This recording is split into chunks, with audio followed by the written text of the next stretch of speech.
décrété la ville morte. Heureusement que la population a répondu de manière effective, comme vous le voyez. La population a compris qu'elle doit quand même se défendre de ce qui a été fait. Et nous, en tant que nouvelle société civile, nous félicitons vraiment toute la population pour avoir respecté les mots d'ordre. Mais aussi, laissez-moi vous dire que si nous l'avons décrété, c'est par rapport à l'état de l'embrayement de la route très avancé, ce qui est inacceptable. Donc la population a retenu que nous devons faire ça pour répondre à l'aide des États. C'est pourquoi nous avons décrété. Mais aussi, il faut savoir que, à part l'état des routes que nous venons de créer, que nous demandons qu'elles soient construites, mais nous disons tout simplement qu'à partir de demain mercredi, nous allons continuer avec des actions citoyennes, celles de la non-perception de tous les frais liés à la circulation routière. Le maire de la ville d'Uvira vient de vous recevoir, vous l'avez suivi.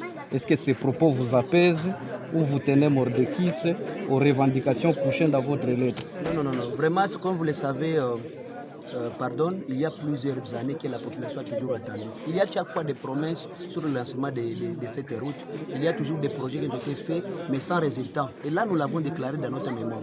Nous, ce que nous attendons, nous allons demander à tous les chauffeurs des engins roulants de commencer à payer les frais liés à la circulation de la route jusqu'à ce que les jours que nous allons voir la route est construite. Tant que la route n'est pas encore construite, nous ne pouvons pas vraiment rester calme et dire qu'on commence à payer les frais liés à la circulation de la route. Donc nous ne sommes pas d'accord avec le maire de la ville. Il est une autorité locale, il l'a déjà déclaré. Mais nous tenons jusqu'à ce que la route sera construite. Donc il n'y aura pas la perception du frais lié à la circulation de la route jusqu'à ce que la route sera construite. Le ministre des Infrastructures a été à Bukavu. Il a annoncé la construction de la RN5 et il dit que quand les engins seront à Uvira, il viendra lancer récemment. Donc, heureusement que vous venez de le dire. Oui. Il viendra à Uvira et ça, il faut savoir, monsieur le président, que nous sommes dans des périodes électorales. Il y a de grandes promesses que la population est toujours perdante. Donc, pour vous dire tout simplement que nous attendons, nous avons besoin de la route. Uvira Fiza a besoin de la route, Walungu a besoin de la route. Lorsque la route sera là, nous allons demander aux engins, donc aux responsables des engins, on a de commencer maintenant à payer les frais liés à la circulation routière. Mais jusqu'à ce que là, tel que vous voyez là, si la route n'est pas construite, c'est-à-dire que nous n'allons pas quand même payer tous les frais liés à la circulation routière.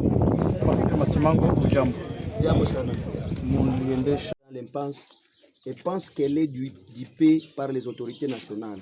Voilà pourquoi nous ne pensons pas que votre présence au Sud Kivu s'inscrirait aussi dans ce sens, mais qui se traduirait en réalité celle de matérialiser la construction de la dite route, une des grandes priorités de la population du Sud Kivu. Pour ce faire, la population a décidé de décréter une journée ville morte accompagnée d'une marche pacifique pour le dépôt de ce mémorandum à l'autorité urbaine de la ville d'Uvira et s'en suivra dès ce mercredi le 26 juillet 2023 plusieurs autres actions de grande envergure allant dans le sens de nos perceptions de frais liés à la circulation routière. Dans l'attente d'une réponse favorable, veuillez agréer son Excellence Monsieur le ministre d'État l'expression de nos sentiments patriotiques. Fait à Uvira le 25 juillet 2023 pour la nouvelle société civile Axe Sud Kivu, Mashimango Mafikiri, coordinateur provincial. Je dis, je vous remercie.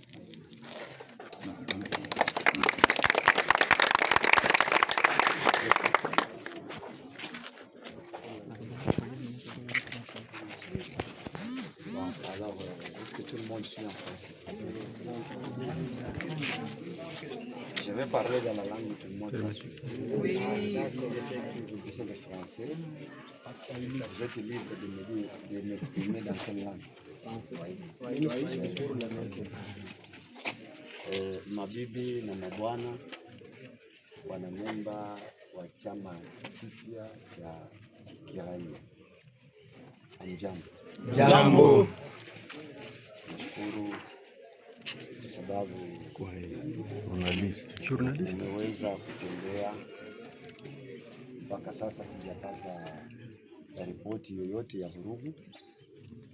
Nimetembea kwa amani na nimefika kwa amani, na washukuru. Asante. Kwa sababu kila Mkongomani katiba ana haki ya kuweza kutangaza na kujulisha chochote kinachomsibu rohoni mwake na serikali yake. katiba inaruhusu kila mtu. Ila jambo ambalo nataka kuambia ni kwamba barua niliyoipokea haikutimiza hiyo sheria. Hivi sasa na hesabu kwamba nimefanya masaa 24 pahali pa saa 40. Hilo ni kosa la kikatiba. Sasa tulitolerea kwa sababu sheria ni kufundishana. Siku nyingine unapaswa kuhesabu barua imefika leo na unahesabu tangia leo ili saa imepokelewa, unafanya masaa 48 soit 2 heures. Maana yake hapo haukuvunja katiba. Kuvunja katiba. Ya pili, barua niliyoipokea ambayo mimi nimepata mikononi mwangu haina muhuri wa Nouvelle Société. Barua inakuwa kama tract. Sahihi yako nimeiona, lakini muhuri haupo. Kiongozi, hiyo sio barua ya shirika jipya la kiraia, kwa sababu hatukupata. Basi ninashukuru, nimepokea malalamiko yenu. Ninataka kuwaonyesha ya kwamba barabara kutoka hapa Kalundu na kwenda mpakani, tayari mimi kama meya wa jiji nina mkataba, nipo na mkataba wa ujenzi wa hilo barabara na kampuni mbili zilizochaguliwa. Kampuni moja ni ya kujifunza na ndio hatua ya kwanza ya kila barabara, na kampuni ya pili EZO ndio ya ujenzi wa barabara. Na sasa hapa tuko tunazungumza na nyinyi, wako wanajifunza, na mimi nimewaambia barabara sio kwamba irudiwe mara nyingi, inaleta shida ya uvunjaji nyumba. Uvira kila siku iko inaenda inakuwa na magari yako naenda kuwa mengi. Wafanye barabara upande wa kwenda Bukavu gari 2 na kwenda Upor gari 2, na mpaka sasa hawajarudi kuniambia mzee, tumeshindana bei, barabara haitajengwa. Na mbili, tutakuwa tumeshajua kwamba barabara hakuna kitu hapo. Tutakuwa tumeshajua, nasema tutakuwa tumeshajua kabla ya mwezi 10 au Kiswahili ndio kigumu. Nimesema kabla, donc avant.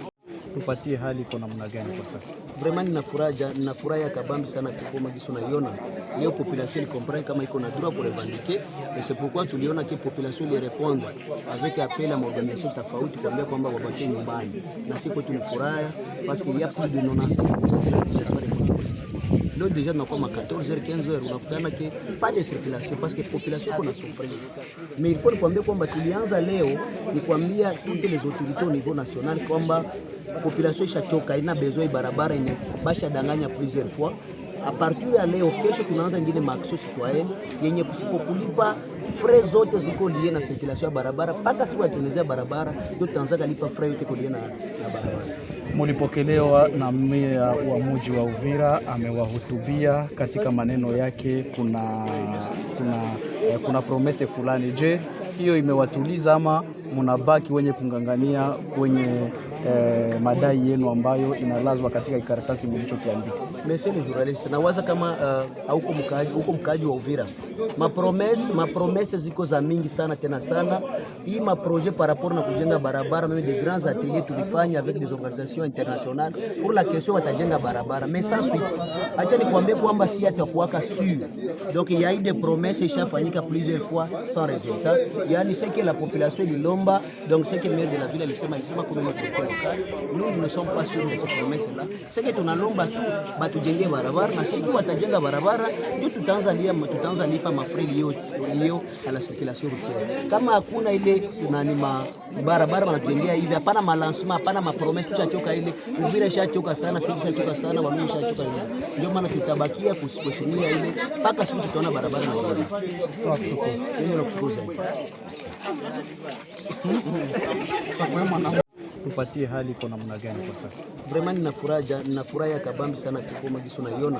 Leo population comprend kama iko na droit pour revendiquer et c'est pourquoi tuliona que population les répondre avec appel à organisation tofauti kuambia kwamba wabaki nyumbani. Na siko tunafurahi parce qu'il y a plus de 95% de la population. Là déjà nous sommes à 14h 15h unakutana que pas de circulation parce que population kuna souffrir. Mais il faut kuambia kwamba tulianza leo ni kuambia toutes les autorités au niveau national kwamba population ishachoka, ina besoin barabara yenye basha danganya plusieurs fois. A partir ya leo kesho tunaanza ingine maaction citoyenne yenye kusipokulipa frais zote ziko lié na circulation ya barabara mpaka siku ya barabara ndio tutaanza kulipa frais yote lié na barabara. Mulipokelewa na meya wa mji wa Uvira, amewahutubia katika maneno yake, kuna promese fulani. Je, hiyo imewatuliza ama munabaki wenye kungangania kwenye madai yenu ambayo inalazwa katika karatasi mlichokiandika? Monsieur le journaliste, nawaza kama huko mkaji wa Uvira mapromesse ziko za mingi sana tena sana. Hii maprojet par rapport na kujenga barabara, même des grands ateliers tulifanya avec des organisations internationales pour la question watajenga barabara, mais sans suite. Acha nikwambie kwamba si atakuwaka sûr. Donc il y a eu des promesses ishafanyika plusieurs fois sans résultat. Yani c'est que la population ilomba, donc c'est que maire de la ville alisema comme notre local. Nous ne sommes pas sûrs de ces promesses-là. C'est que tunalomba tu batujengee barabara na siku watajenga barabara ndio tutaanza lipa mafre lio à la circulation routière. Kama hakuna ile tunanima barabara wanatujengea hivi, hapana malancement, hapana mapromesse, tushachoka ile Uvira ishachoka sana, Fizi ishachoka sana, Walungu ishachoka. Ndio maana tutabakia kushikilia ile mpaka siku tutaona barabara na barabara. Mimi nakushukuru zaidi.